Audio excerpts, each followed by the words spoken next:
ایک وقت تھا جب ہزاروں سال پہلے نمرود نام کا ایک بادشاہ تھا جو پوری دنیا پر حکومت کرتا تھا۔ وہ کالدیون قبیلے کا رولر تھا۔ شروع میں لوگ اسے ایک عادل اور سچا انسان کہتے تھے۔ اس کے لوگ ستاروں اور بتوں کی پوجا کرتے تھے۔ اس نے اپنی فوجیں جمع کی اور ایک ٹاور بنوایا اور اس پر کھڑے ہو کے آسمان کی طرف تیر چلائے۔ تیر خون میں تر ہو کے واپس آئے۔ سوال یہ ہے کہ خون کہاں سے آیا اور اللہ تعالیٰ نے نمرود کو اس غمان میں کیوں چھوڑ دیا کہ اس نے آسمان کے خدا کو زخمی کر دیا ہے۔ اس نے ایک بڑا اور طاقتور ایمپائر بنایا جو جنوب سے شمال تک پھیلا ہوا تھا۔ جب اسے اور زیادہ طاقت اور کنٹرول ملا، نمرود نے اپنے سٹیچوز بنائے اور خود کو خدا کہنے لگا۔ اس نے اپنے لوگوں سے کہا کہ وہ اس کی پوجا کریں۔ قرآن میں نمرود کا نام سیدھا نہیں لیا گیا، لیکن بہت سے لوگ مانتے ہیں کہ سورہ البقرہ میں اسی کا ذکر ہے، کیونکہ اللہ سبحانہ و تعالیٰ نے اسے طاقت اور حکومت دی تھی، لیکن وہ گھمنڈ میں ڈوب گیا اور نبی ابراہیم علیہ السلام سے جھگڑا کیا۔ بہت سے اسلامی عالموں کا یہ ماننا ہے کہ یہ شخص نمرود ہی تھا اور وہ بیبیلون اور پوری زمین کا سب سے ظالم اور خونخوار حکمران بن گیا۔ نمرود دنیا کا پہلا شخص تھا جس نے کہا کہ میں خدا ہوں۔ اس ظالم شخص نے بیبیلون شہر بنایا اور لوگوں کو تکلیف دینا شروع کیا۔ تاریخی منبع کہتے ہیں کہ نمرود نوح علیہ السلام کے فرزند حام کی نسل سے تھا۔ وہ حام کا نواسا اور کش کا بیٹا تھا۔ مانا جاتا ہے کہ حام کے خاندان سے آنے والے لوگ تاریخ کے شروع میں سب سے زیادہ جنگجو اور سخت حکمران تھے۔ انہوں نے انسانی تقدیر پر قابو پانے کی کوشش کی اور بڑے بڑے کنگڈمز بنائے۔ کوئی کہتے ہیں کہ انہوں نے مصر، لیبیا، عربیہ اور ہندوستان جیسے ملکوں کی بنیاد بھی رکھی۔ نمرود تاریخ میں ایک بہت طاقتور شخص تھا اور دنیا کا پہلا اور سب سے بڑا بادشاہ کہلایا۔ اس نے اناطولیہ کے جنوبی حصے جو کہ میسوپوٹامیہ کا شمالی علاقہ ہے وہاں تک فوج کشی کی اور بہت سے ملکوں کو ہرا دیا۔ منبع کہتے ہیں کہ اس نے نبی ابراہیم علیہ السلام کو آگ میں ڈالا اور لوگوں کو اللہ کے خلاف بغاوت پر ابھارا۔ پرانے عہد نامے میں نمرود کو ایک چالاک نجومی، بت پرست، شہر بنانے والا اور ظالم حکمران کہا گیا جس نے معصوم بچوں کو قتل کیا اور جنگلی جانوروں پر قابو رکھا۔ یہ بھی کہا جاتا ہے کہ اس کے سماج میں اسے اور اس کی بیوی کو خدائی مقام دیا گیا اور ان کی پوجا بھی کی جاتی تھی۔ نمرود نے خود کو خدا کہلانے کے بعد ایک بڑا مندر بنایا جو بتوں سے بھرا ہوا تھا۔ اس کی حکومت تقریباً 400 سال تک چلی۔ قرآن میں ایسی 91 آیت ہے جو ابراہیم علیہ السلام اور نمرود کے درمیان جھگڑے سے متعلق ہے۔ اس کے علاوہ اور بھی آیتیں ہیں جو سزا اور اس آگ کا ذکر کرتی ہیں جس میں ابراہیم علیہ السلام کو ڈالا گیا، جو نمرود سے منسوب ہے۔ نمرود کے سماج میں بت نہ صرف پوجے جاتے تھے بلکہ لوگ یہ مانتے تھے کہ وہ کھا سکتے ہیں، پی سکتے ہیں اور بول بھی سکتے ہیں۔ لوگ ان سے کھانا، شفا اور معافی مانگتے تھے۔ ان کا خیال تھا کہ بت زندگی اور موت دے سکتے ہیں اور ہر چیز پر ان کا قابو ہے۔ لوگوں کا آخرت پر کوئی یقین نہیں تھا۔ بتوں کے ساتھ ساتھ وہ ستاروں اور سیاروں کی بھی پوجا کرتے تھے اور سورج کو سب سے طاقتور مانتے تھے۔ لوگ بہت سے بت رکھتے تھے، ان کی حفاظت کرتے اور یہ ثابت کرنے کی کوشش کرتے کہ یہ بت سب سے بہتر ہے۔ مندر جہاں بت رکھے جاتے تھے وہاں لوگوں کے معاملات کا فیصلہ بھی ہوتا تھا۔ جو کوئی ان کے عقیدوں یا روایتوں کو نہ مانتا اسے سزا دی جاتی تھی، کبھی پتھر مار کر، کبھی جلا وطن کر کے یا کبھی آگ میں پھینک کر۔ یہ سماج دوسروں کے عقیدوں کو سیریس نہیں لیتا تھا بلکہ انہیں خطرناک سمجھتا تھا۔ ایک دن نمرود نے ایک بہت واضح خواب دیکھا۔ دن کے وقت اس نے خواب میں ایک چمکتی روشنی دیکھی جو آسمان سے اتری، جو سورج اور چاند سے بھی زیادہ چمک رہی تھی۔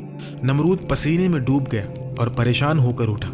اس نے اپنے بھروسے مند فلگروں سے خواب کی تعبیر پوچھی۔ انہوں نے بتایا کہ اس کے ملک میں جلد ہی ایک لڑکا پیدا ہوگا جو لوگوں کا مذہب بدل دے گا اور آخر میں نمرود کو قتل کر دے گا۔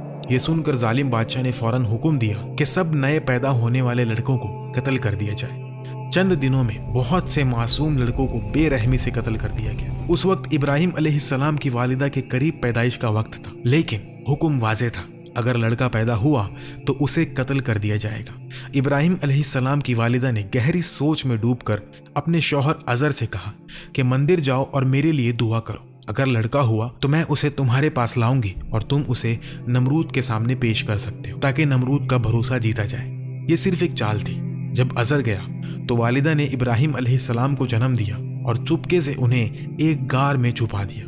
جب عزر واپس آئے تو انہوں نے کہا کہ بچہ مرا پیدا ہوا۔ جب بھی عزر گھر سے باہر ہوتے والدہ غار جاتی اور دیکھتی کہ ابراہیم علیہ السلام اپنی انگلیوں سے دودھ اور شہد پی رہے تھے جو جبرائیل علیہ السلام ان کے لیے بنا رہے تھے۔ ابراہیم علیہ السلام نے اپنا بچپن غار میں گزارا۔ جب وہ جوان ہوئے تو انہوں نے اللہ کی وحدانیت کا پیغام پھیلانا شروع کیا۔ وقت گزرتا گیا اور نمرود اپنا خواب بھول گیا۔ ابراہیم علیہ السلام غار سے باہر آئے۔ آخر میں ازر کو پتہ چلا کہ ان کا بیٹا زندہ ہے۔ اسلامی منبع کہتے ہیں کہ ابراہیم علیہ السلام درمیانی قد، ہیزل آنکھوں، مہربان خوبصورت چہرے کے مالک تھے۔ کہا جاتا ہے کہ وہ نبی محمد صلی اللہ علیہ وسلم سے بہت ملتے جلتے تھے۔ جب ابراہیم علیہ السلام بڑے ہوئے تو انہیں اپنے والد کے بنائے بتوں سے تکلیف ہونے لگی۔ ازر مانتے تھے کہ یہ بت خدا ہیں، لیکن ابراہیم علیہ السلام نے شروع سے ہی اس سوچ کو رد کیا۔ ایک رات ابراہیم علیہ السلام کو نیند نہ آئی تو وہ گھر سے باہر نکل کر اس پہاڑ پر گئے جہاں وہ اکثر جاتے تھے، بالکل نبی محمد صلی اللہ علیہ وسلم کی طرح جو رات کو غار میں رہتے تھے۔ اس رات آسمان بالکل صاف تھا۔ ابراہیم علیہ السلام نے ستاروں اور سیاروں کو دیکھا جن کی لوگ پوجا کرتے تھے، اور اس سے وہ بہت اداس ہوئے۔ صبح ہونے پر وہ اپنے والد سے کہنے کے لیے تیار تھے کہ وہ ان چیزوں کی پوجا کرنے والوں کے بارے میں کیا سوچتے ہیں۔ قرآن میں اللہ بتاتے ہیں، اور وہ وقت بھی یاد کرنے کے لائق ہے جب ابراہیم نے اپنے باپ آزر سے کہا تھا، تم کیا بتوں کو معبود بناتے ہو؟ میں دیکھتا ہوں کہ تم اور تمہاری قوم کھلی گمراہی میں ہو۔ اس گفتگو کے بعد ابراہیم علیہ السلام نے اپنی قوم سے بحث شروع کی۔ ان کی قوم چاند، زہرہ، سورج اور 7 دوسرے سیاروں کی پوجا کرتی تھی۔ انہیں سمجھانے کے لیے ابراہیم علیہ السلام نے واضح اور معقول دلائل دی۔ قرآن میں ایک مثال یوں بیان کی گئی، یعنی جب رات نے ان کو پردہ تاریکی سے ڈھانپ لیا تو آسمان میں ایک ستارہ نظر پڑا، کہنے لگے یہ میرا پروردگار ہے۔ جب وہ غائب ہو گیا تو کہنے لگے کہ مجھے غائب ہو جانے والے تو پسند نہیں۔ پھر جب چاند کو دیکھا کہ چمک رہا ہے تو کہنے لگے یہ میرا پروردگار ہے۔ لیکن جب وہ بھی چھپ گیا تو بول اٹھے کہ اگر میرا پروردگار مجھے سیدھا رستہ نہیں دکھائے گا تو میں ان لوگوں میں ہو جاؤں گا جو بھٹک رہے ہیں۔ اس بحث میں ابراہیم علیہ السلام نے اپنی قوم کو بتایا کہ آسمان کی یہ چیزیں خدا نہیں ہو سکتی، کیونکہ وہ دکھائی دیتی ہیں اور غائب ہو جاتی ہیں اور ان کی جگہ دوسری چیزیں لے لیتی ہیں۔ ایک اصلی خدا کبھی غائب نہیں ہوتا یا اپنی جگہ نہیں چھوڑتا۔ ابراہیم علیہ السلام اپنی قوم کو اللہ سبحانہ و تعالی کی وحدانیت اور اسی کی عبادت کی طرف لے جانے کی پوری کوشش کر رہے تھے۔ نمرود چاہتا تھا کہ اس زمین کے سب لوگ اس کے سامنے جھکیں، اور اس نے اپنے لوگوں کے ساتھ بہت برا برتاؤ کیا۔ اسی وقت اللہ نے ابراہیم علیہ السلام کو نبی بنا کر بھیجا تاکہ وہ ظالم نمرود اور اس کی قوم کو اللہ کے احکام سکھائے۔ ابراہیم علیہ السلام نے پہلے اس ترقی یافتہ سماج کو معقول اور دلیل کے ساتھ سمجھانا چاہا۔ وہ چاہتے تھے کہ لوگ اپنے جھوٹے خداؤں پر شک کریں، لیکن سچ بولنے کی قیمت چکانی پڑی۔